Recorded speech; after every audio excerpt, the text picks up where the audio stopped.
The 3 rules. They say a boy becomes a man when he loses his virginity. But nobody ever talks about when a toddler becomes a boy. I'm chasing my 3-year-old across the playground when he tells me something that stops me in my tracks. The sunny summer afternoon at Bruce's favorite spot by our local gym. It's 2 play sets that we like to pretend are pirate ships. It overlooks train tracks, and it's got a huge parking lot nearby for Bruce to ride his scooter and force his out-of-breath dad to chase him around, which is exactly what's happening when Bruce says, "Daddy, I have to go potty." Uh-oh, the bathrooms are closed, leaving me with 2 options. 1, I could risk driving him home, or 2, teach him how to pee outside. I choose number 2. Well, I choose option 2, not number 2. But either way, this is it. Ash heard round the sandbox. This is the moment Bruce becomes a boy. For as long as I can remember, I've wanted to be a dad. Maybe because I had a great dad, or maybe because I'm childish enough to giggle when I see a sign at the zoo for a Florida river cooter. But whatever it is, it's always been my dream. But ever since I was 24, I've wanted to be a girl dad. I remember being at my cousin Jessie's wedding in Destin when she and my Uncle Ralph cut through the sounds of waves crashing to their father-daughter dance to "I Loved Her First." And as he's twirling her around the dance floor, it hits me. I want that special father-daughter bond.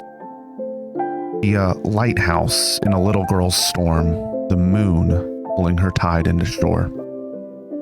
The year before Bruce was born, I told this wish to my friend Katie, how I thought my empathetic and good listening traits would make for a good girl dad. Instead, she told me, "Chris, I think you're going to have a son. The world needs more men like that." And 15 months later, I became a boy dad to the coolest freaking kid on earth. Today, buddy, you're going to learn how to go potty outside. Say to Bruce as he looks at me like a dog at a fire hydrant convention. It's different peeing outside. There are 3 rules you always have to follow. Rule number 1, gotta go hide. I lead him through the parking lot to a grassy area behind the gym where we're isolated from everyone else. At the end of the area, there's a chain link fence. This'll do. Rule number 2, always face away from building. We walk up to the fence with our backs to the world, ready for Bruce's baptism into boyhood. When he was younger and potty training, I took him into a gas station bathroom once, and when it was my turn, he promptly reminded me, "Daddy, you gotta push your penis down." Well, unless he wants to give his legs a shower, that ain't gonna work here. I tell him, outside though, you gotta point it up, as I hold it and show him. Bruce immediately begins to pee.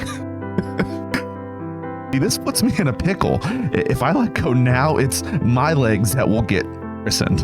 And he's 3, so he neither has the dexterity nor the real estate for a handoff. So I just stand there, bent over, holding Bruce's penis while he casts his first spell. But I was made for this moment, as I still show him how to aim through the chain links. But despite my childish ways, I tell him rule number 3, which is definitely the most important. See, I've always found comfort in the absurd, like giggling at goofy zoo animals.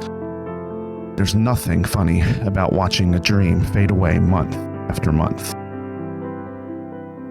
Bruce's mom and I tried for kid number 2 for 3 years so I could maybe be that girl dad I hoped for.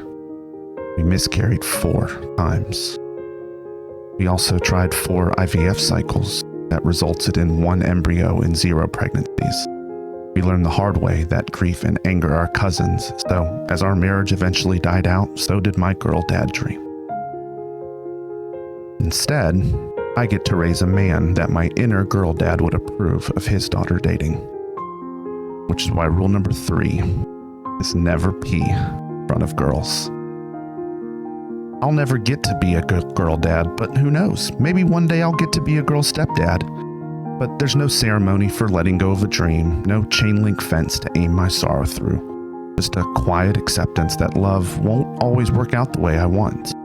As long as I keep looking, love will always find a way. And today, love showed up as a 3-year-old boy peeing proudly through a fence while I held his hand and guided his aim. And I will always guide his aim, because boy, do I love being a boy dad.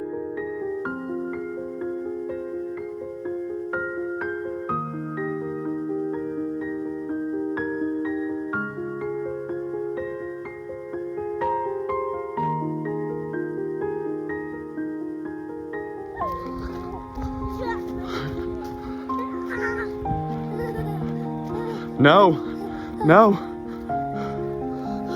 Ah!